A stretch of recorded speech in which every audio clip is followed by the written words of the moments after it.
All right, all right, all right. How's everybody doing today? Today is the 9th, or no, this is 10/2. We're not in September anymore. That's awesome. Let me change this out. Yahtzee. All right, all right. Guys, thank you for joining me today. As always, it is always a blessing to be able to hang out with you guys, talk with you guys, speak with you guys, and share what the media won't share with you guys. So today we have some topics for you, as usual, per usual, but we're going to start off a little bit differently. So there are two things that I do want to show you, but we're going to start off with this right here. Issue has not gotten on people's radar. Right, no one's talking about it. It's pretty amazing. If you don't know what's going on in Nigeria, your media sources suck.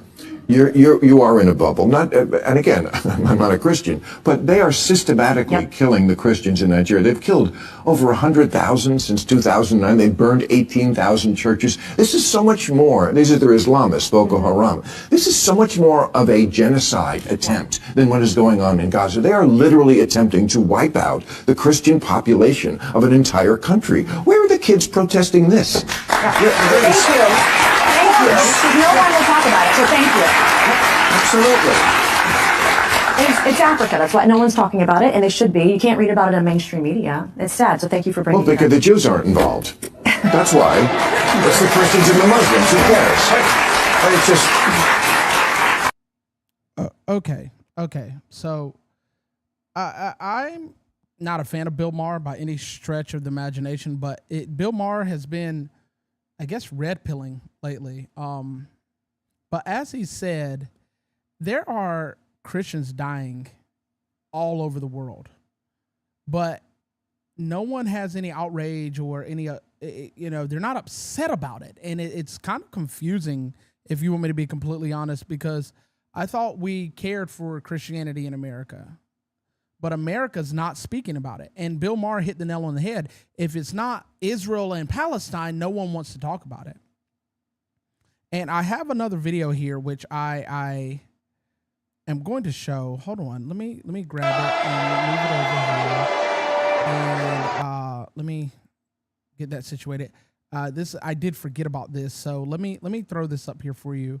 Now, I will forewarn you that this particular video is graphic. Even though it is blurred out, it is quite graphic. But this is one of the scenes at where they just went in and started killing these people, taking their lives, all because they serve Christ, because they love God. So let's take a look at this.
That is a real genocide. And Bill Maher called it out. That is a real genocide. Not what's happening in Palestine. That's not a genocide. What we just witnessed is a genocide. Over 7,000 Christians. And I'm way off script right here because I'm a bit out of sorts, but so I'm just going to wing this particular segment here. 7,000 Christians lost. For what? For their belief? They're not going out and hurting anybody. They're not stealing from anybody. They're not beating anybody. They're not doing any of these things that you would expect this type of reaction to. They're not doing any of that. What they're doing is sharing the word of God. And these Islamic extremists, Muslim terrorists, whatever you want to title them as, are killing them left and right, day in, day out, without fail. As a matter of fact, I recall earlier in the podcast season, we talked about the 70 Christians that were beheaded in the Congo. America, I want to say this, and I probably should have saved this topic for last, but America, I want to say this to you. You don't know what it is like to be persecuted for righteousness' sake. That's scripture. You have no clue. You won't stand up for your faith. These people are being slaughtered, martyred, real martyrdom, martyred day in and day out. And do you see after their church was destroyed and burned and all that they were there? As soon as it stopped smoking and burning, worshiping the Lord. You don't know what real worship is. You don't know what real sacrifice is. You don't know what real obedience is. Hell, it's like pulling teeth to get you to even talk about Christ. I got my $1,500 phone and my food, and I'm happy. Oh, the egg prices are so high. But you're a Christian, right? How many minutes out of the day do you spend praying? Bible says to pray without ceasing. How many minutes out of the day do you spend time with God? Now, I know some of you are against tithing. Tithing is not about finances. Tithing is about your heart. How much of your time in the day do you tithe to God? How much of your time during the day do you offer to God? If we go by the rule of 10%, that's 2.4 hours out of your day that you should spend dedicated solely to God. But you spent hours on social media, didn't you? You spent hours talking on the phone or working, didn't you? They don't have to stop you from going to work every day. Why? Because it pays the bills. But you don't care about the one that gave you the strength to do the job, to pay the bills. Everybody loves the gift and not the gift giver. These people are being killed, slaughtered, day in and day out. But we're Christian, right? I bet none of you would, if God told you, because I know everybody loves the Great Commission in Matthew and in Romans 1:16, send me, I'll go. How many of you would go to this area and profess the name of God if he told you to?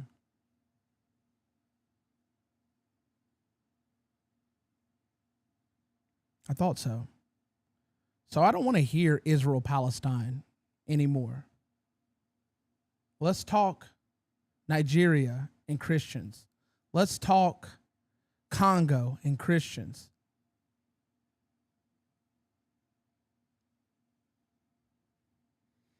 Our next segment. Our next segment. I don't even want to do any more segments after this, but the show must go on, right? Maduro postures. Something's shifting in the Caracas. I think I'm saying that correct. Caracas. And it's not good. Nicolas Maduro just signed a decree handing himself sweeping security powers, kind of like martial law here in the United States. He gave himself supreme authority over all in the case of military incursions. And Maduro is the leader of Venezuela. If you don't know that, now you know that, because he thinks that America's coming for him. And he's been mobilizing the armed forces nationwide, and it kicks in a 90-day, and this is similar to the United States where the president can go to war for 90 days without congressional approval, but it kicks in a 90-day action where he just has supreme control. And he has the option to renew that. So potentially 180 days. maybe more. All at the behest because he's afraid that the American President Trump is going to come in and take over. His defenders insist this is a defense move. We are being threatened by the United States, they say, and their aggression and the regime change plots. They're trying to overthrow our regime by force, they say. They frame it as a sovereignty issue under a siege, that Venezuela is a sovereign nation and America's coming in to throw everything into disarray and plant their own president. Maduro's camp claims it's a necessary evil to protect the nation from America. But a real instance of looking at this, Trump has said every step of the way of what he wants to do.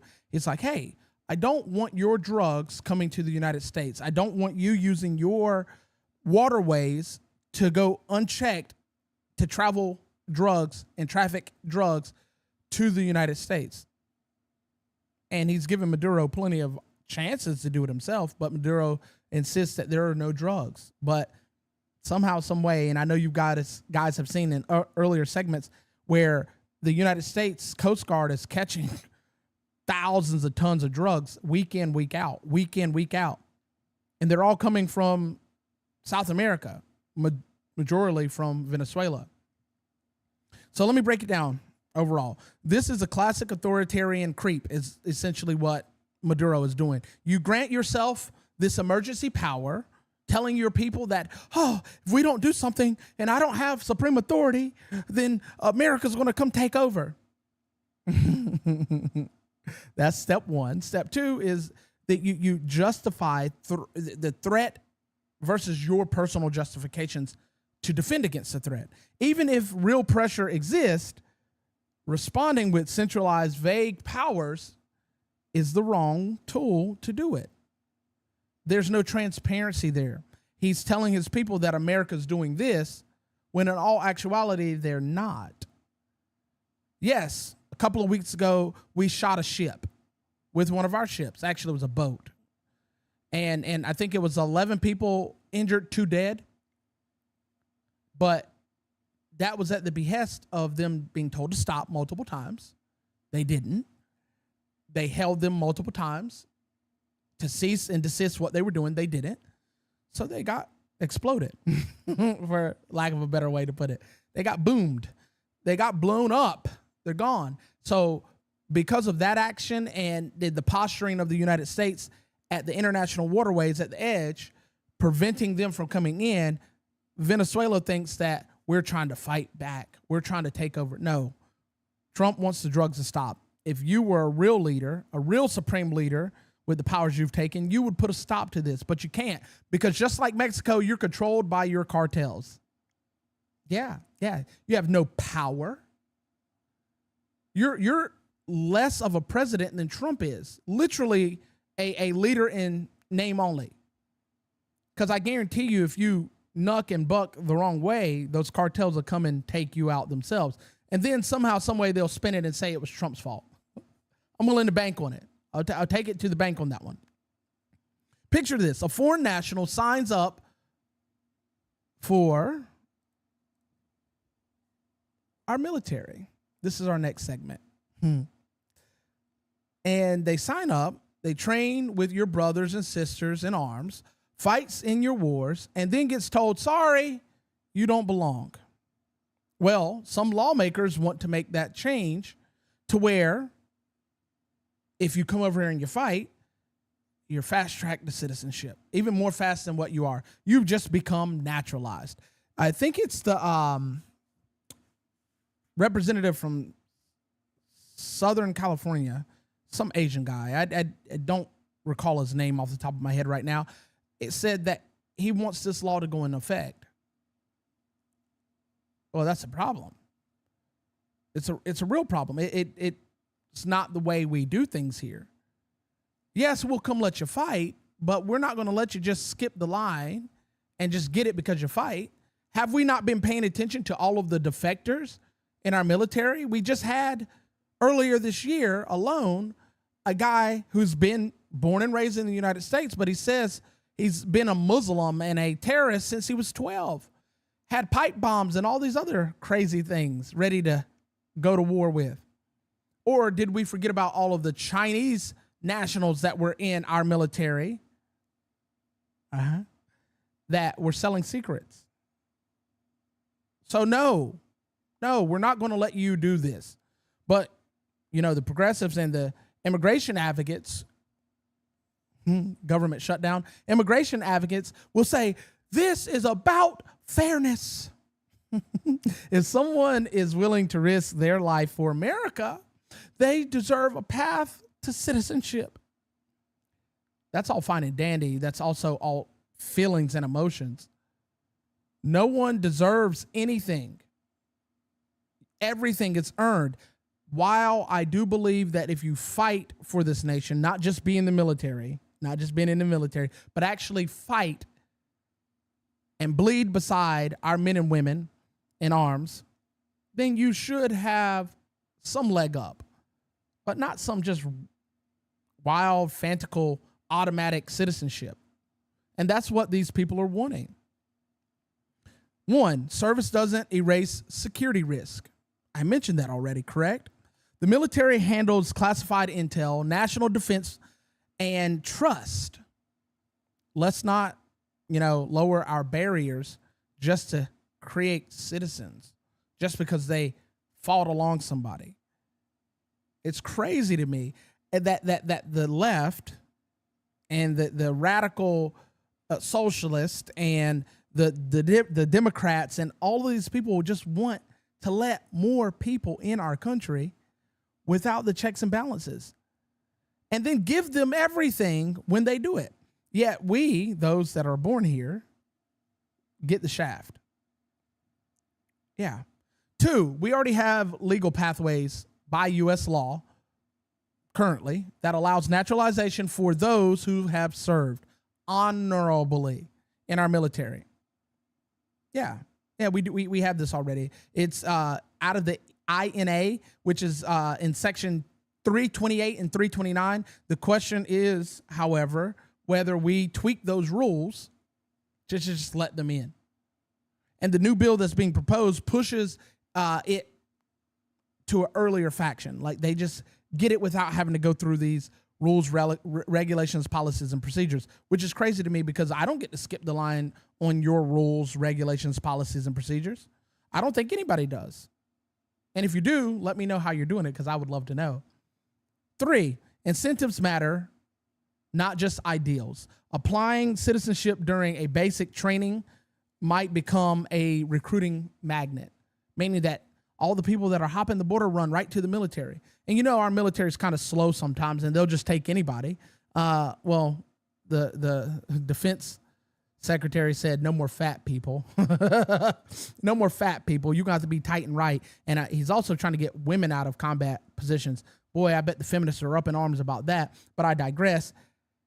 It would become a nightmare for our military. Our Navy just hit new recruiting goals because they are allowing people in with tattoos. They're removing their tattoo incentives, which is fast-tracking people getting into the military. That's a beautiful thing. I don't know why tattoos were ever an issue, but what is an issue is giving people citizenship during boot camp. And that's what this bill would allow. Why? I don't know. Maybe ask a Democrat, because I'm not here for that, and neither should you. It's stupid to me, in all honesty. Our next segment, though, Trump 2, USAID 0. Now, if you've been living under a rock, you haven't known anything about this, but the Trump administration has been trying to deconstruct and destroy USAID, and rightfully so, because USAID through NGOs have been supporting multiple terrorist groups like Hamas.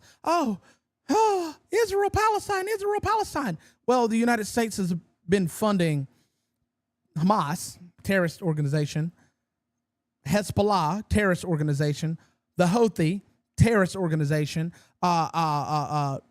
ISIS, terrorist organization, and I can keep going. They've been funding them through USAID, through NGOs. So USAID gives money to these non-government organizations, and these non-government organizations give the money to who they see fit. And it's been going on for years, more than a decade, that this has been happening. But it's okay, right? No, it's not okay. No.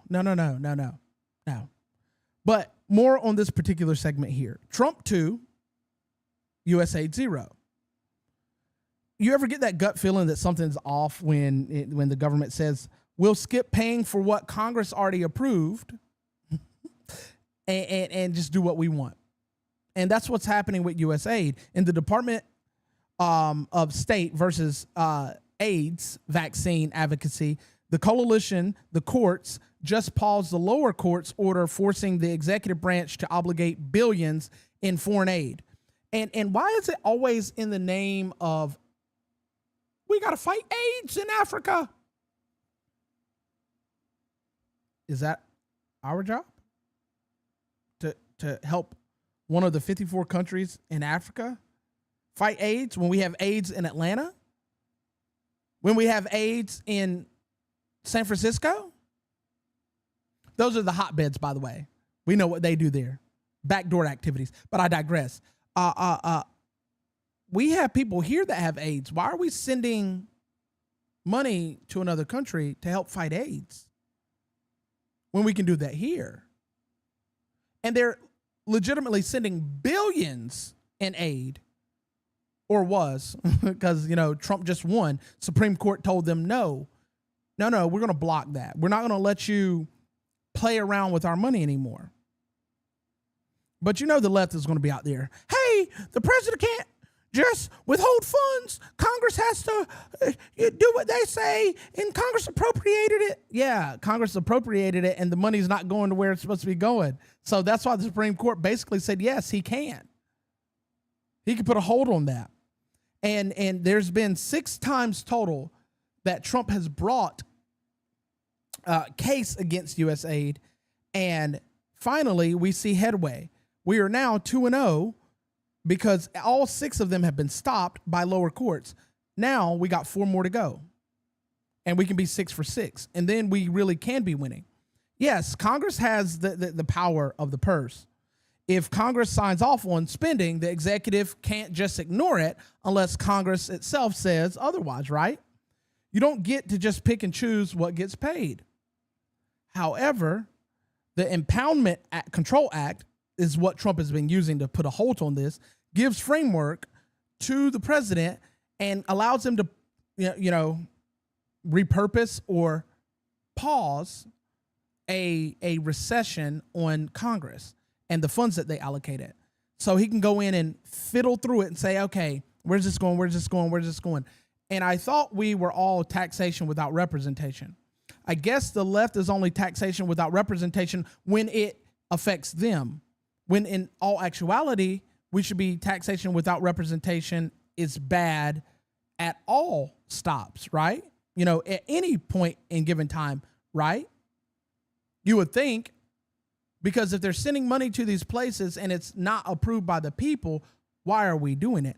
At what point in time did I or anyone else in the country give a dang about Africa and their AIDS problem? More than likely, if you want me to be a little bit conspiratorial, I think America's probably the one that tested AIDS on them in the first place. Do we not recall the Tuskegee experiments where they were just giving people syphilis? Just hokey poking, seeing how their bodies reacted to syphilis? Yeah.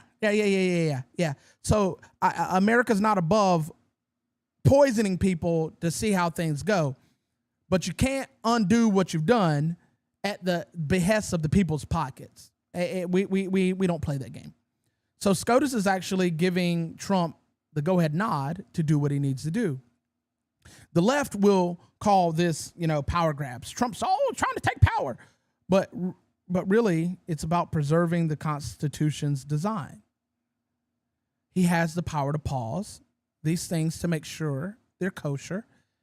And if something is aberrant within the government, him being the law enforcement branch, that's what the executive branch is, allows him to do it.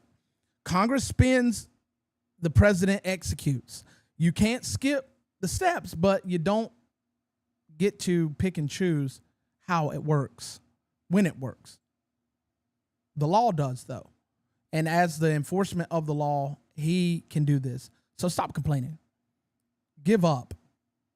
Let the man do what he needs to do. He's got 3 more years, and then he's gone. And then you got to deal with someone else. But you can't keep putting these injunctions on everything that he does in hopes to slow him down, because he's going to find another way. And you're only hurting the country and the taxpayers. But you don't care, Congress. You don't care, lower inferior courts, a.k.a. federal courts. You don't care. Why? Because you're getting paid. Well, not right now because there's a government shutdown, but I digress. Oh, man. Our next segment, Little Epstein. So everybody's still up in arms. Well, mainly the left is up in arms about, show us the list. Give us the list. Well, there's no list, stupid. Let's be for real. If you think there's a list, then I can sell you some beachfront property in the Walmart parking lot for a low price of $1 million. I got you. If you let me do it, I will do it. But little Epstein, everybody's out here for Epstein, but nobody's out here for the other people that are doing this. Everyone wants to talk Epstein, but no one wants to talk about the others that do the same thing. This is the kind of story that should make your skin crawl. So, there is a retired New York financier named Howard Rubin, and his assistant, seems real familiar, doesn't it? His assistant, Jennifer Powers. Boy, those are some really strong names. Howard Rubin, prestigious, and Jennifer Powers, assistant. They have been indicted for allegedly, let's stop calling it alleged. We know these people did it. We know they did it. It's not alleged. We know it's true. You got the proof. But allegedly running a sex trafficking and torture ring, using wealth and coercion and violence to enslave women. We're pro-women, right? At least we used to be. Unless the woman's got a dick, y'all ain't gonna cape for them, right? We love women, right? So if you love women, why are we enslaving women and are okay with it? You got proof right here, and someone's getting knocked on the head, but you don't care because you want big Epstein, not little Epstein. If this doesn't force your blood to boil, knowing that women are being beaten, coerced, and bought, whether they're sex workers or not, then something is wrong with you. You don't care about people. The liberals' voices will always say, well, we must believe the victims, hold the power accountable, dismantle the system that enables this abuse. So they'll frame this as proof of structural corruption and demand sweeping oversight. Boy, they love when the government comes in and does stuff like that. But when it's their own, they turn a blind eye to it. The only reason you want Epstein is because you think Trump's involved with Epstein. If no one ever mentioned Epstein and Trump, you wouldn't say a word about Epstein. Hell, you barely said a word about Diddy. It made for good reality TV for a brief moment. But a reality check for you here. I'm not defending Rubin or Powers for a second. Don't get it twisted. By talking about other things. I want all of these people to go down. If the evidence is solid, they should do. They shouldn't do time. They should be publicly executed. Bring back public execution. These people are trash. On this, justice shouldn't be blind. We know that they did it. They have proof that they did it. Let's cook them. Not slow either. Drop them right in the vat of boiling hot oil. Fry them publicly. And then people will stop doing this crap. They will move to stop doing this crap. Our next segment is the Colombian president's visa's been denied. God, Gustavo Petro. The U.S. State Department says that he urged U.S. soldiers to disobey orders, reckless, and incendiary actions. Listen, I'm not going to spend too much time on this. We know what it is. Bro, you see what's happening to people that were saying they were proud about Charlie Kirk being killed. They're losing their jobs. And you thought it was cool to tell United States soldiers to defy the orders of their commander-in-chief? Are you dumb? Or are you stupid? You won't get to come here and do anything anymore. You don't get to sit at the big boys table anymore because you thought it'd be smart to tell the military to defy Donald J. Trump. Do you not know who our president is? Do you not know that that man is a hothead? Do you not know that man don't like being defied? Do you not know that that man will knuck if you buck? I would not be surprised if y'all get hit with like 100% tariff on all goods. We don't need your coffee. We make our own. And we can get it from other places. I'm pretty sure there's plenty of countries that would love to fulfill your coffee making spot. Matter of fact, if I recall, the first time he placed 100% tariffs on y'all, Guatemala, I believe it was, jumped right up and said, hey, we'll give you coffee if you give us the deal you were going to give them. Colombia. Petro, you might want to sit down. Sit down and shut up. Know your role. Because undermining Donald Trump right now is not the move. It's probably one of the dumbest things anybody could do. And it's a good way to execute yourself in any shape or form with the dealings of the United States. Speaking of execution, your Secretary of Defense, Pete Hegseth, is not playing. Have you ever wondered whether justice truly exists in the United States? I know you have, because the way things are going now, Hillary Clinton getting off, Bill Gates getting off because we know he was on the island, Bill Clinton getting off, we know he was on the island. All of these people that were involved in the Steele dossier, Barack Obama, I'm pretty sure he still is not going to get in trouble for killing his cook, but I digress. All of these people out here doing evil, and it doesn't seem like we have any justice. Well, here's the case. 16 years after the Fort Hood massacre, the War Secretary, a.k.a. Pete Hegseth, is saying enough is enough. He's demanding the death penalty for Nidal Hasan, and no more delays. He wants it to happen right now. Why don't we do this for most criminals? We got to give them their day in the sun and due process. Okay, give them due process. Why they get 30-11 appeals and sit on death row for 16, 20, 30 years? Death row is death row. Row your boat gently to the guillotine. Why are we playing this game? What are we doing? Why do we let these people sit 3 hots and a cot every single day at the behest of the taxpayers' money? And this is real taxpayer money, because this man is in a federal prison. He's not in a state prison. It's not state taxpayer. This is federal prison.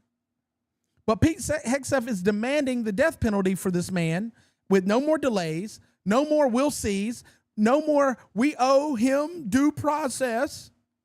We owe the people from Fort Hood whose lives he took. We owe them. We owe the families to lay to rest their hurt. Lay to rest. Can you imagine paying taxes to keep the murderer of your family member alive? Can you imagine that? How does that make you feel? Honestly, eat on that a little bit. Think about that. How would you feel knowing that you're paying to give 3 hots and a cot to someone that killed your family members, service members, brother and sister in arms? Here's the deal. This wasn't some petty crime. Hasan went out and killed 13 United States soldiers. He wounded dozens more, but he killed 13. And I guarantee you those others, he would have killed too if he could have got a good shot off, right? He's exhausted every angle. No more appeals. Why are we still holding him on death row? What is the delay? This is not about haste. It's about finally doing what justice demands. The system has already given every chance to this man. So why are we playing games? Now, there has not been a execution by way of military since 1961, but I think it's owed to those who have lost family members to get rid of this guy. Go on and get him on out of there. Send him up the river. Send him to meet the Lord. It is what it is. He's had plenty of time to repent, ask for forgiveness, send him on up the road. If this were biblical times, I don't think he would have made it off the base. They would have stoned him right where he stood.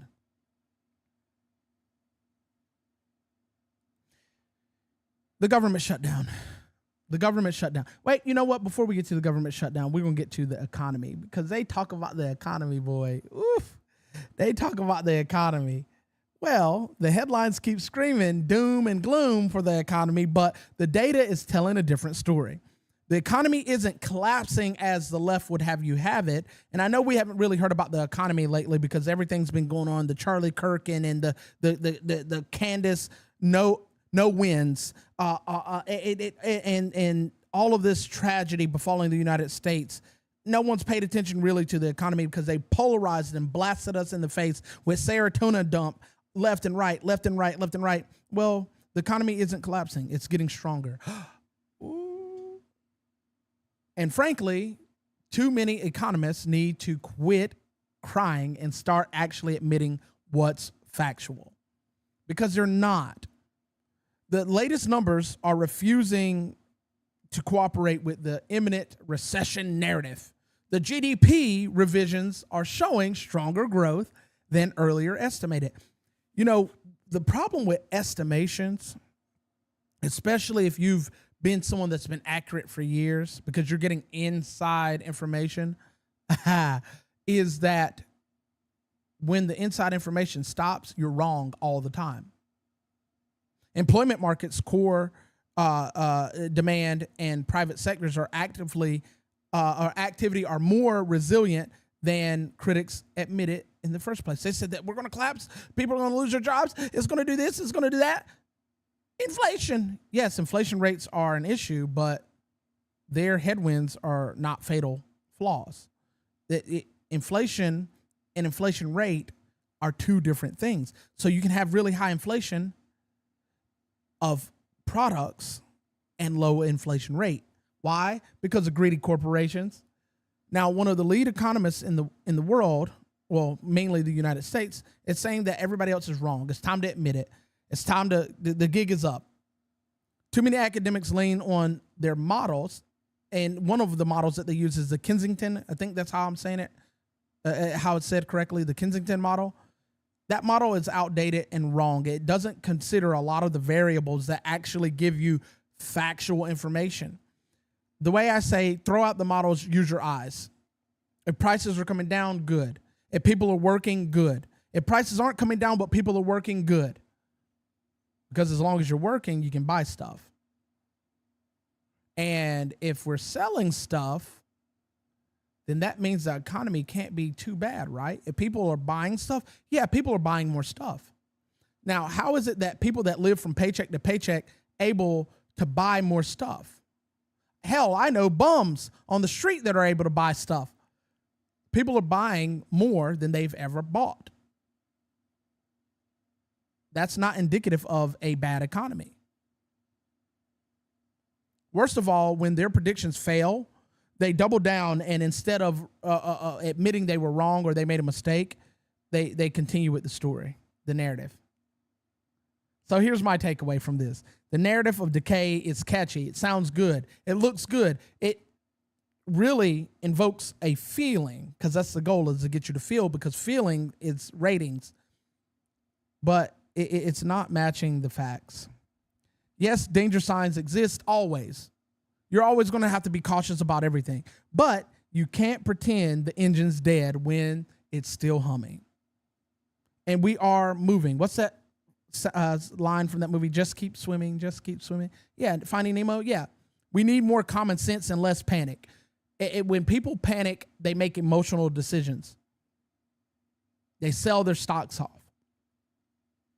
More what works and less what might kill us tomorrow. Everybody's dying. I don't care how invincible you think you are. Every breath you take is a step closer to death. Yeah, true story. Because we're human. We're finite. However, economies rise and fall day in and day out. They ebb and tide like the flow of the ocean. Yeah, now we can talk about the government shutdown. Boy. Oh, wait, nope, wrong one. Oh, don't look at that one. This one. Yeah, let's talk about the government shutdown. We'll get to that last one here in a second. Oh, I'm so excited about that last one. Oh, joy. The government shutdown. Now, I'm not going to take this where you think I'm going to take it. I'm actually going to go completely off script on this one, because off the top of the head tends to be a little bit better when it's less scripty. So we're going to scroll all the way past that and get out of that. Yeah, there we are. We're in the right spot now. The government shutdown doesn't do what you think it does.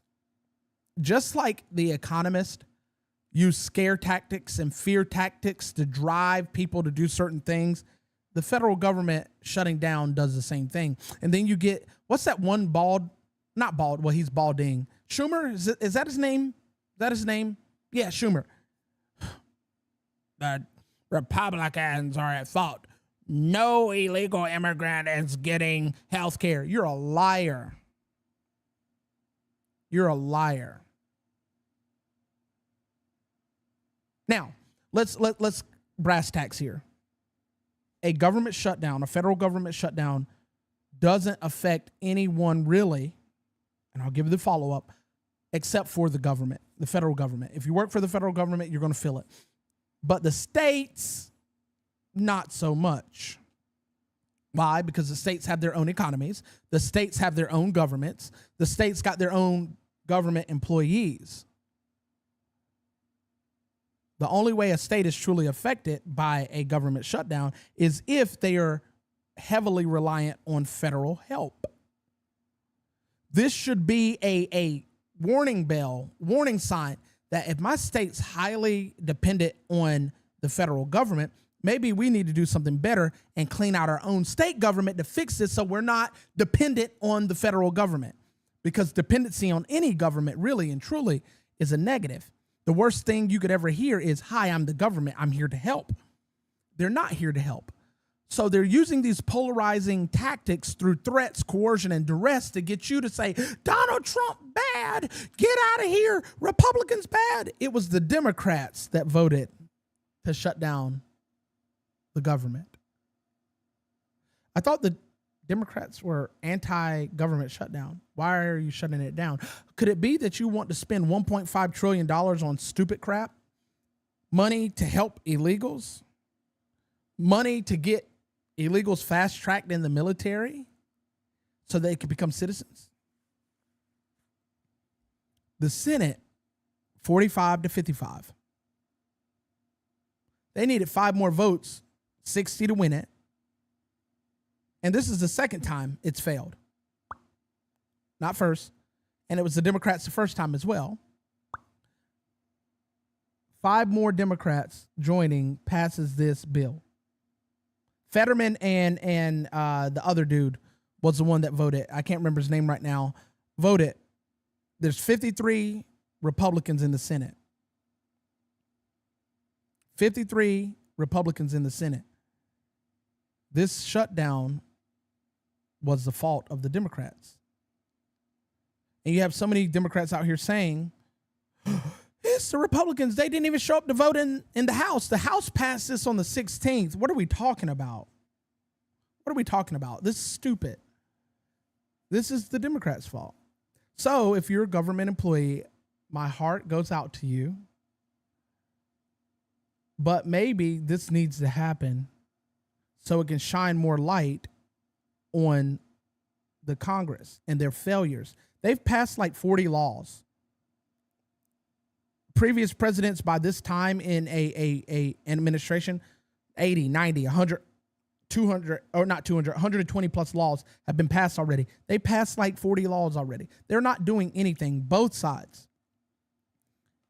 And I believe it's purposely done so Trump can't get his agenda passed. So if we make it look like we're doing something, then it won't look as bad. But you're not doing anything. We can see you. Do you not know we can see you? We see you standing right there, doing nothing. Just because Republicans are in office and have the majority doesn't mean they're going to be benefiting anybody. There's been like 3 bills that Trump wanted passed that's been passed. Everything else has been shot down because our Congress is lazy. Midterms are coming up. Vote them out. Vote them out. Why don't you just vote for someone that you'd be better off voting for someone that don't know a damn thing about government and putting them in there. That's really about what we got going on anyway. It's crazy. It's absolutely crazy. But yes, the federal government shutdown has little to no effect on you. Your day-to-day is going to continue. Unless you're military or federal government, you're not going to be affected. One really cool thing that's coming out of this is Ice Baby is going to keep on kicking, because apparently some people are worried about if the government shuts down, are more illegal immigrants going to come in. No. Yeah. That enforcement side of the law going to stay in there and keep kicking and kicking until we don't have to worry about it anymore. So don't fear. Immigrants aren't going to surge the walls because our government shut down. I think that's a part of what the Democrats were hoping, but it ain't going to happen, Captain. It's not. It's really not. It's the Magarena. I heard that song today. That song's hilarious. Magarena. I think it was AJ that played that today. Magarena. Hey, it's awesome. In our last segment here, I think that's the last one. Nope, I did the economy already. Yes, the last segment here. A shot heard through the mail. A shot through the mail. Through the mail.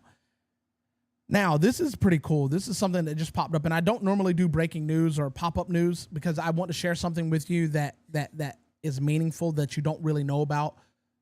But this right here, you need to know about. Saw this today, and a federal judge just ruled that the government's long-standing ban on carrying a gun inside of the U.S. post offices is unconstitutional. Yep. You heard it. Unconstitutional. Now, you know the leftists are up in arms about this already. They're up in arms already. This will turn your local post office into a wild, wild west. How many people are going to a post office and sticking up the post office? And if they are, they were criminals in to begin with. Are we stupid or are we done? Carrying a gun into the post office isn't a problem. It's not. But here's the deal. Overall, that argument falls apart when you start applying logic and the Constitution. The judge, following the Supreme Court's Rubin decision, said that the government couldn't prove that there was a historical tradition that banning guns in post offices worked. Nor could they prove that banning them in general works, really. In other words, the founders didn't recognize this kind of ban. They didn't foresee this kind of ban. Even in their infinite wisdom, they didn't see that. The government doesn't get to invert how things work, and that's what they've been doing for a very long time. It's plain and simple that shall not be infringed means you can't do the things that you think you're doing. Only I can make a gun-free zone. If I can make my home, my property, a gun-free zone because it is mine. You, the federal government, can't do that. Postal workers do deal with dangerous stuff. I'm not obtuse of this. I do know that they deal with dangerous things, but Nobody's going out and robbing people. Nobody's holding up the mail lady. I mean, it has happened in the past, but we have worse things to worry about. More kids choke on bubble gum and die than in the history of the United States of postal workers being held up by guns. So this is a win. I think we need to see more Supreme Court cases like this so we can get rid of these 26,000 plus illegal gun laws, state and federal. I'm working in North Carolina to get rid of the stupid law that we can't have constitutional carry. Josh Stein has shot down 3 bills back to back. He's an idiot. And I want you to know that. If someone knows Josh Stein personally, tell him that Frankie says he's an idiot. And I would love to sit down with him and have a cordial discussion or debate on law. Yeah, on law. He's actually pretty good with law or padding pockets so he can get in position. Either or, I think I would beat him toot sweet with a discussion or debate on law. Because he didn't even campaign to win. Granted, his opposition was still just as dumb as him, but I digress. At least he campaigned. Guys, as always, thank you for joining me. And today's verse comes out of Matthew 7:15 to be exact. Beware of false prophets, there are a lot of them, which come in to you in the sheep's clothing, but inwardly they are ravenous wolves. There are a lot of them. Read your Bible, know your Bible for yourself, and you won't have to depend on someone else reading it to you like a bedtime story. And as always, make sure you're not one of the ones missing the forest for the trees. Thank you for joining me today. See you next time.